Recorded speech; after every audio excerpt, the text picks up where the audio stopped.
back to basics. Last week we were looking at historical geography, and I didn't quite finish with that topic, so I wanted to finish that today before we move on to another aspect of our study of the New Testament. Historical geography. Remember, we talked about that Jesus traveled to actual geographical locations and interacted with actual historical people. And the details of history and geography in the gospel accounts yield clear evidence that the writers were not making up the story. They talked about actual locations. We talked about some of them last week. You know, one of the things about, you know who Louis L'Amour was, the Western writer? Yeah. You know, if he mentions a creek in one of his books, you can go there, the creek's there, you know, right?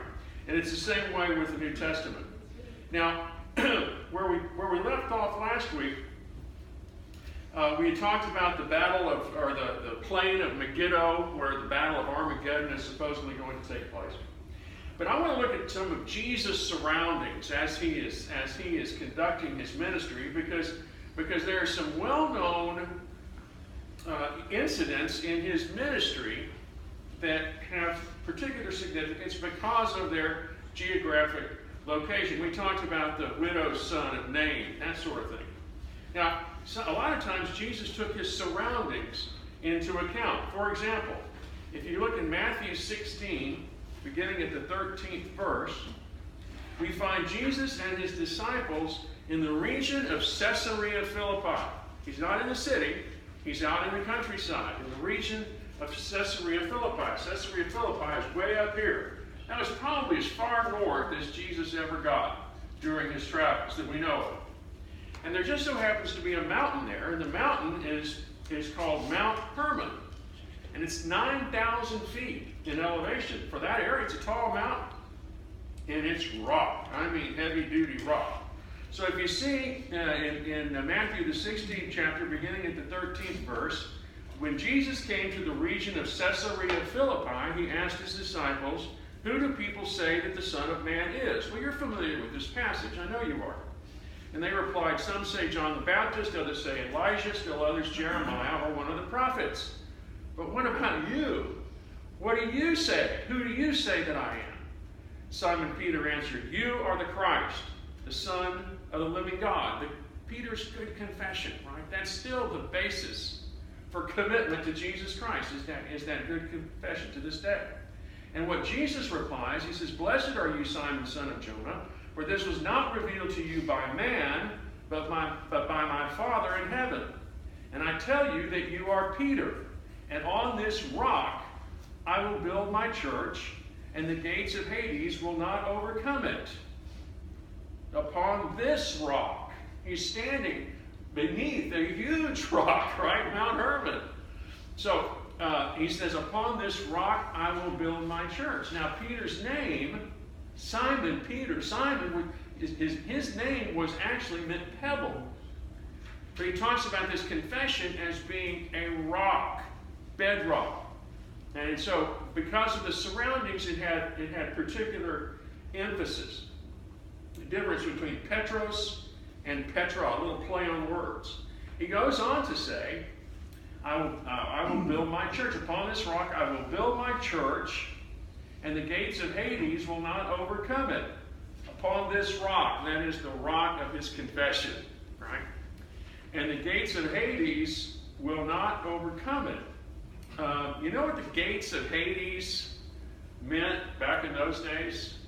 I mean, we think of it as the gates of hell, right? The devil is not going to overcome the church. But that's not what it meant to the Jews. The term gates of Hades meant Gentile cities. Gentile cities. Remember, in the first century, the Jewish conception of Gentiles was that the only thing they were fit for were to pay retail and to stoke the fires of hell. They had absolutely no use for the Gentiles. Okay? And so basically what Jesus was saying is the mission is going to overcome and overwhelm the Gentiles as well. Interesting, huh? In John 7:28, John 7:28, Jesus uses an interesting image. 7th chapter, 28th verse.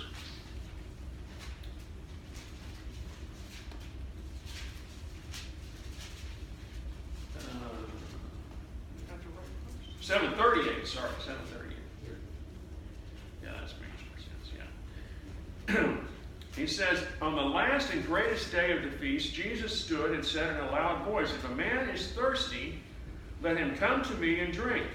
Whoever believes in me, as the Scriptures has said, streams of living water will flow from within him. This idea of living water. The apostles also probably thought about Mount Hermon. Where does the Jordan River get its water? It gets it from melted snow coming down from Mount Hermon. And it doesn't, in the spring thaw, the water doesn't just seep down, it gushes forth. It gushes forth. So Jesus is saying, this living water is going to gush forth. And they knew that. That was an image that they could relate to. It would help them remember what he was talking about.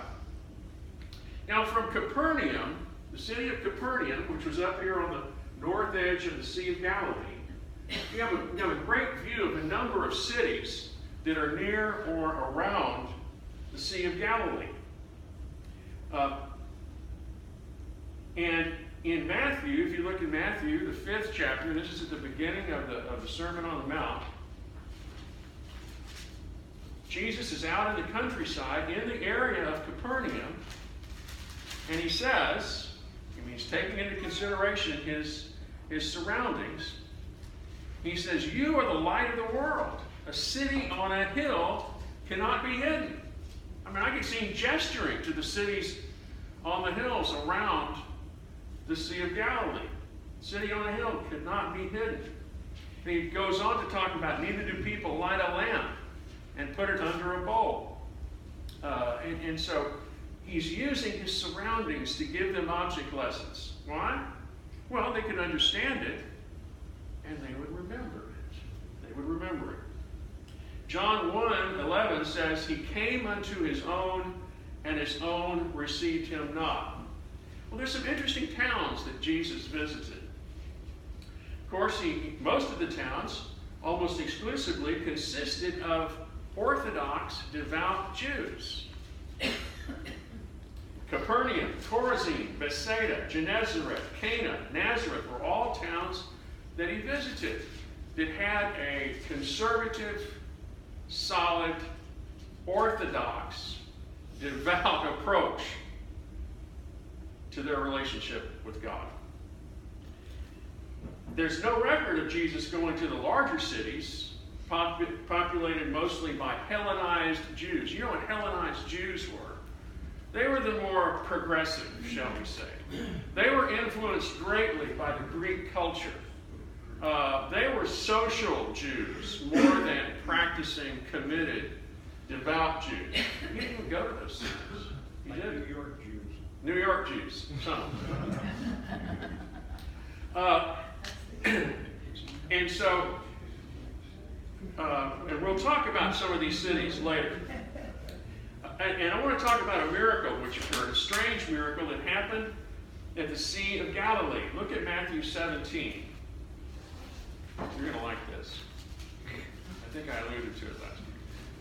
Matthew 17. Jesus has a tax problem. He's in Capernaum, and the tax collector shows up. Right? It says, after Jesus and his disciples arrived in Capernaum, the collectors of the 2 drachma tax came to Peter and asked, doesn't your teacher pay the temple tax? He owes back taxes. Right? Yes, he does, he replied. When Peter came into the house, Jesus was the first to speak. What do you think, Simon? From whom do the kings of the earth collect their duty and taxes?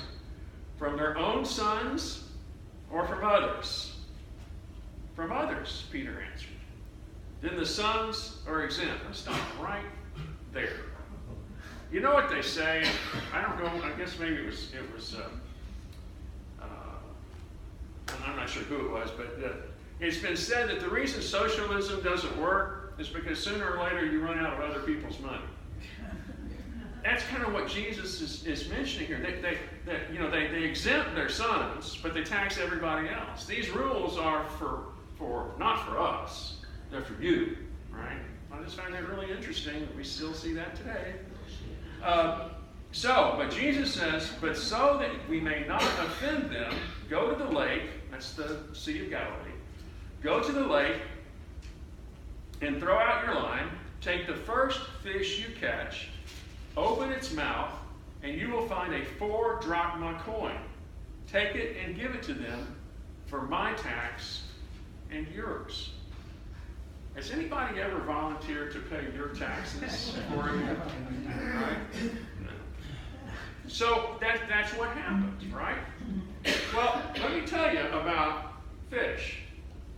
There's a fish that's only found 2 places in the world. It's called the mouth breeder or motherfish. It's only found in Lake Victoria, which was in Uganda along the Nile, and in the Sea of Galilee. Now the female keeps the eggs in her mouth until they hatch. She then lets them out from time to time, but scoops them up at the first sign of danger. After the young are gone and on their own, she will often keep a substitute in her mouth. Even today, some are caught with stones or Coke bottle caps, or possibly a 4 drachma coin in their mouths. It's referred to as, guess what? St. Peter's fish. That's the colloquialism. How about that? You know, Galilee was a very volcanic area, and Jesus' parable about the 4 soils would be easily remembered. Look at Matthew 13. It talks about a sower going forth to sow. A farmer went out to sow his seed, and he was scattering the seed, and some fell along the path, and the birds came and ate it. Some fell on rocky places where it did not have much soil. It sprang up quickly because the soil was shallow.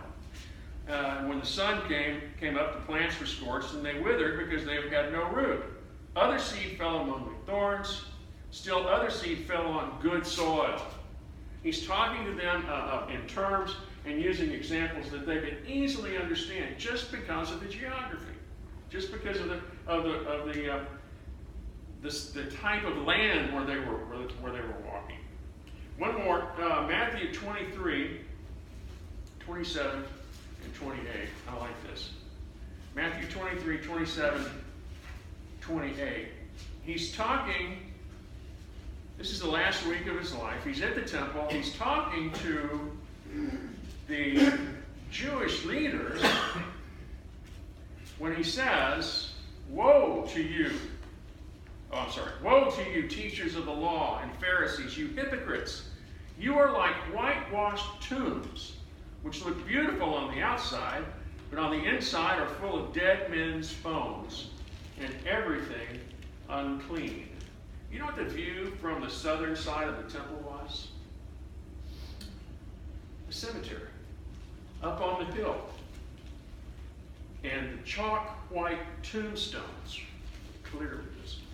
I can imagine Jesus looking at them and saying, you're just like those tombstones up there on the hill. So Jesus was always aware of his surroundings and used those surroundings to make a point.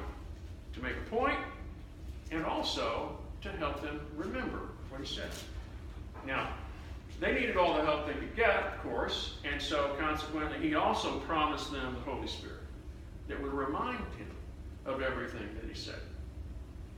Well, for the time that's left with us, I want to talk a little bit about some fulfilled prophecy in the New Testament having to do with cities. First of all is Jerusalem. Now we know that in Matthew 24, we talked about this before, but Jesus predicts the fall of Jerusalem. He says, so when you see standing in the holy place the abomination that causes desolation spoken of through the prophet Daniel, let the reader understand. Then let those who are in Judea flee to the mountains. He said earlier in that same scene, he says to his disciples, yes, these are beautiful buildings. However, not one stone will be left on another. It's going to be torn down. Well, that was fulfilled in 70 AD with the destruction of Jerusalem by the Romans.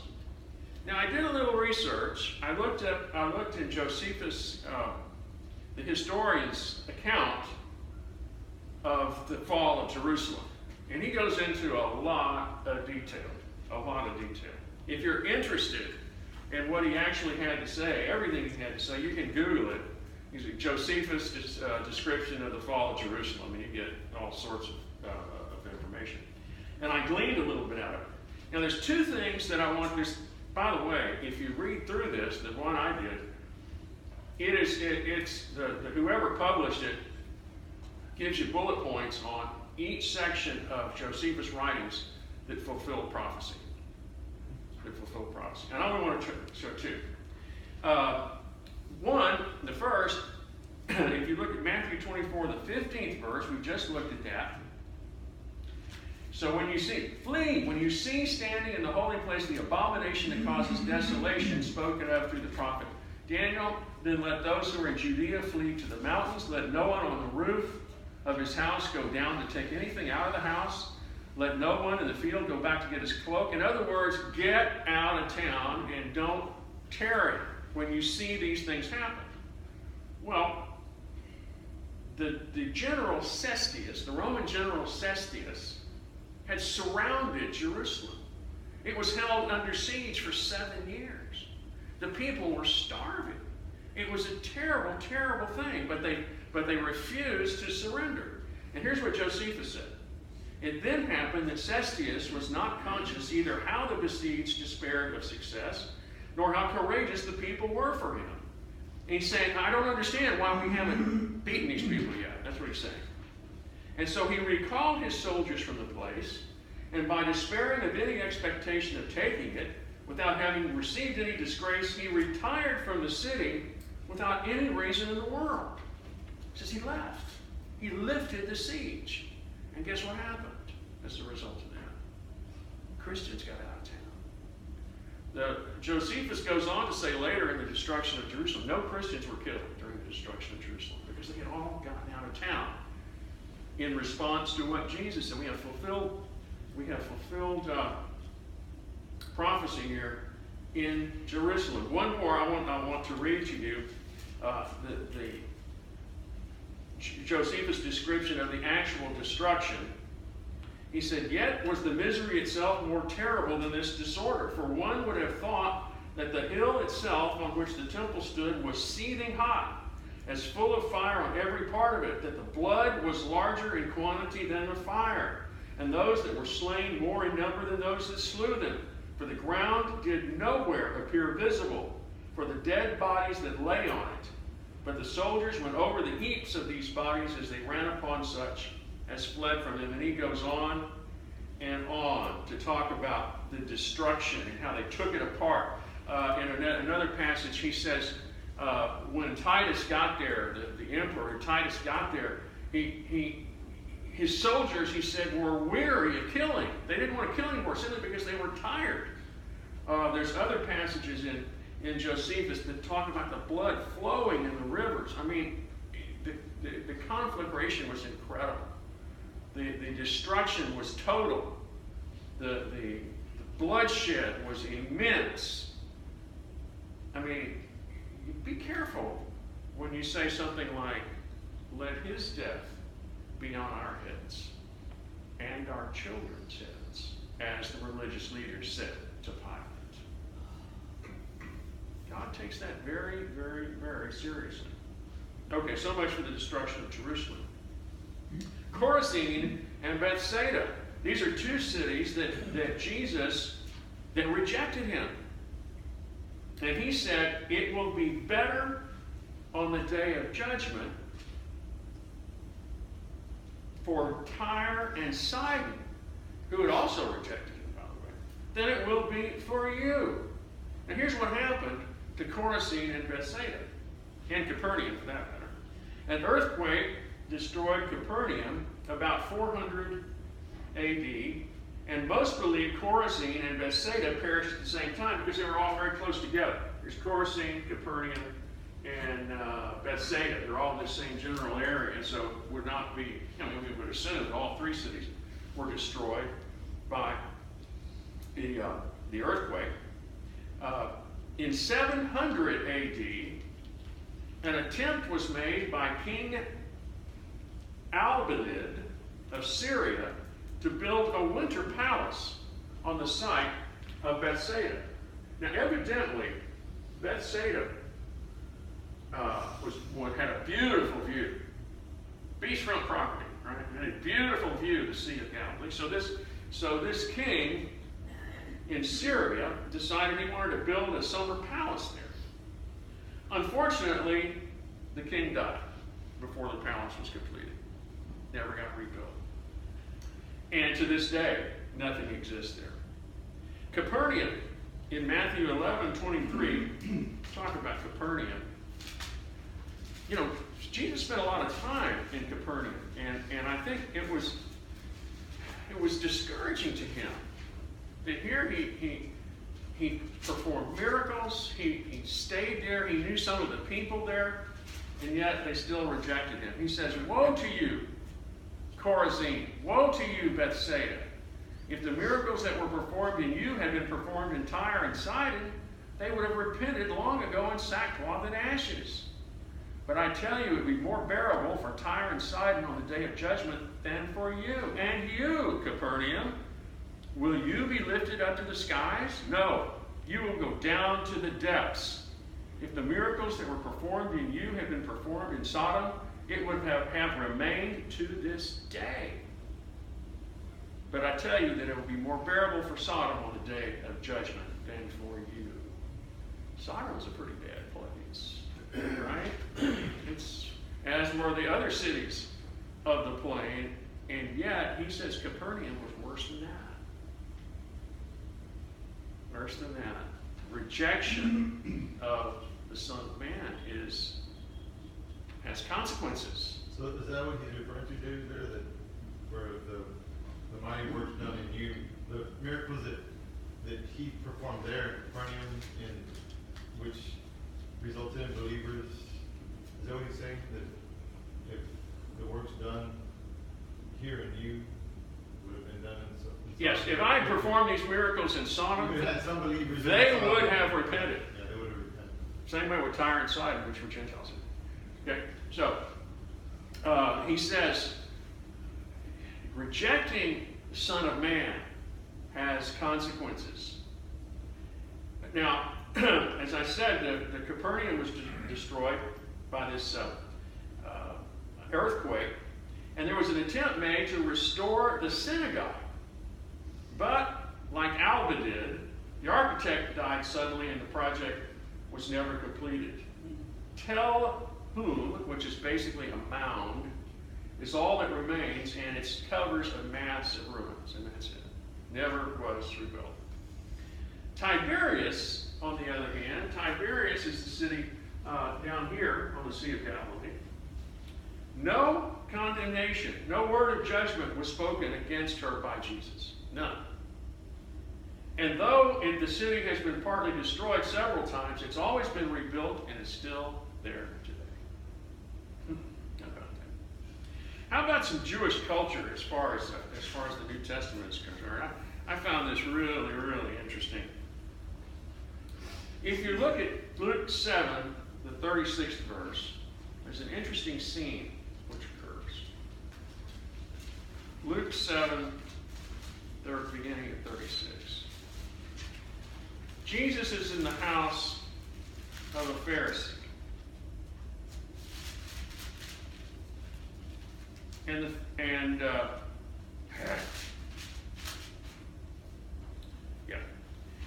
He says, now one of the Pharisees invited Jesus to have dinner with him. So he went to the Pharisee's house and reclined at the table.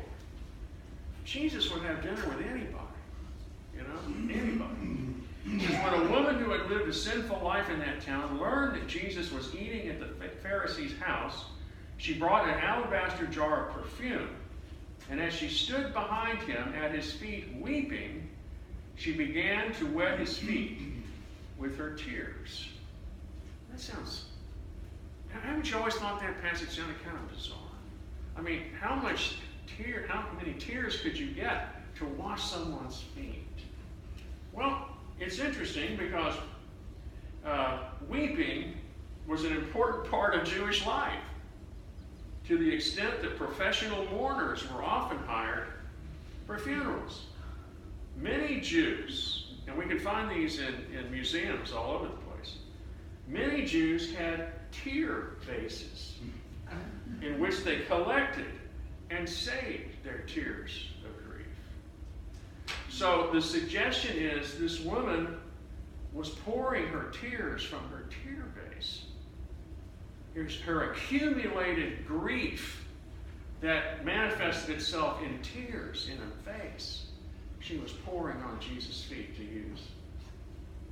I find that much more impactful, that's a good word, than just thinking that she was crying and taking her tears and wiping his feet. I think this was the accumulation of her grief she was pouring out on Jesus' feet. Isn't that interesting? And you can see these. I mean, they exist. Matthew 1, 18 and 19, very familiar with this, talking about cultural issues that we don't always understand, that sometimes don't make sense to us. Matthew, first chapter, 18th and 19th verse. Now this has to do with Mary and Joseph. This is how the birth of Jesus Christ came about. His mother Mary was pledged to be married to Joseph. She was betrothed to Joseph. Pledged to marry isn't as significant in our language as it is in theirs. She was pledged to be married to Joseph, but before they came together, she was found to be with child by the Holy Spirit. Because Joseph, her husband, was a righteous man and did not want to expose her to public disgrace, he had in mind to divorce her quietly. They were married. They were married. The betrothal was much more binding among the Hebrews of Jesus' time. In fact, it was considered the beginning of the marriage, and as such required a divorce to terminate. It required a divorce to terminate. In the case of Joseph and Mary, they were married, but the marriage had not been consummated. Even today, consummation is required to seal the deal, so to speak. I mean, those are grounds for annulment if the marriage has not been consummated in a physical act. So Joseph and Mary were married. They had not consummated the marriage. But see, we have to understand Jewish culture so that makes sense. Otherwise, it doesn't really make sense, because we just think of an engagement ring while you're engaged. Well, if you break off the engagement, you don't have to get a divorce, do you? And you don't refer to your fiancé as your husband until after you're married, right? And our culture's different. So it helps to understand their culture. How about Luke 2, 22nd to the 24th verse? Gives us a little insight into Jewish culture as well. You know, when we looked at how God prepared his people for Messiah, you know, we looked at this passage about how Joseph and Mary did everything according to the law. Everything. It says, when the time of their purification, this is after Jesus' birth, when the time of their purification according to the law of Moses had been completed, Joseph and Mary took him to Jerusalem to present him to the Lord. As it is written in the law of the Lord, every firstborn male is to be consecrated to the Lord, and to offer a sacrifice in keeping with what is said in the law of the Lord. A pair of doves or 2 young pigeons. Well, the law also said you're supposed to bring a ram or a goat or a sheep, unless you couldn't afford it. And then a pair of doves or pigeons was acceptable. That told us a lot. It told us that they had a good understanding of the law of Moses.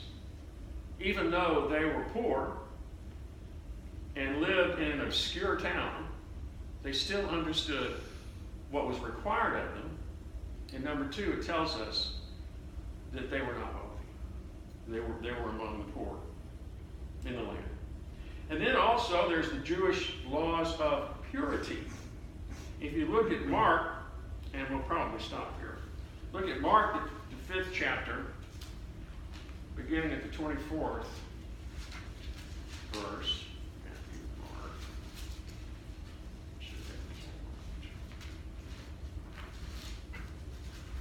Mark. Okay, Mark, the 5th chapter. Jesus is walking through town, starting at the 24th verse. It says, a large crowd followed and pressed around him, and a woman was there who had been subject to bleeding for 12 years. She had suffered a great deal under the care of many doctors, and had spent all she had, yet instead of getting better, she got worse. You know, one thing that Lee Dale Jones used to say over and over again, avoid doctors at all costs. But they took advantage of her. Luke tells us they took advantage of her. Just took her money even though they knew they couldn't cure her. Oh, that doesn't happen today, does it? So she goes and she says, if I touch his clothes, I will be healed. See, she had been ceremonially unclean for 12 years, which meant she couldn't go to the temple. She couldn't participate in the Jewish life of the community because she was unclean. And she says, if I just touch his clothes, I will be healed. Immediately, her bleeding stopped, and she felt in her body that she was free from her suffering. And once Jesus realized that power had gone out from him, he turned around in the crowd and asked, who touched my clothes? But nobody answered.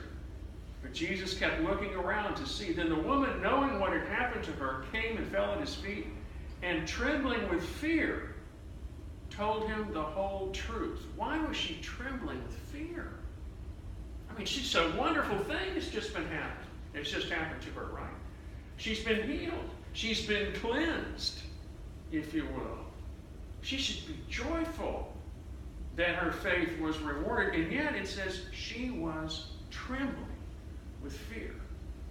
Why? Because she was unclean. She was unclean, and the Jewish culture was that if an unclean person touched a clean person, it made them unclean. And she knew that. That's what she was afraid of. Here, this rabbi, this minister, this preacher, this righteous man, I'm making him unclean, and he's not going to be happy about it. I'm going to be punished for this. She was trembling with fear. But you see, we need to understand the culture in order to understand the circumstances. Fortunately, Jesus wasn't angry with her at all. He said, daughter, your faith has healed you. Go in peace and be freed from your suffering. Wow. Powerful stuff. Okay, we'll stop there today. Next week, I want to take a look at. I will take a look at some additional archaeology, and I think you're going to enjoy it. So, prayer time. I think I said last week, but I want to praise report. My daughter got her RN certification last week. Wonderful. Congratulations. Where is she going to work? Does she know yet? She's working already in Dallas. She already has a job. Great. She starts officially on RN, I think, June. Oh, that's fabulous. That's great. We need nurses. Big time. Any news on JB? We saw him last night.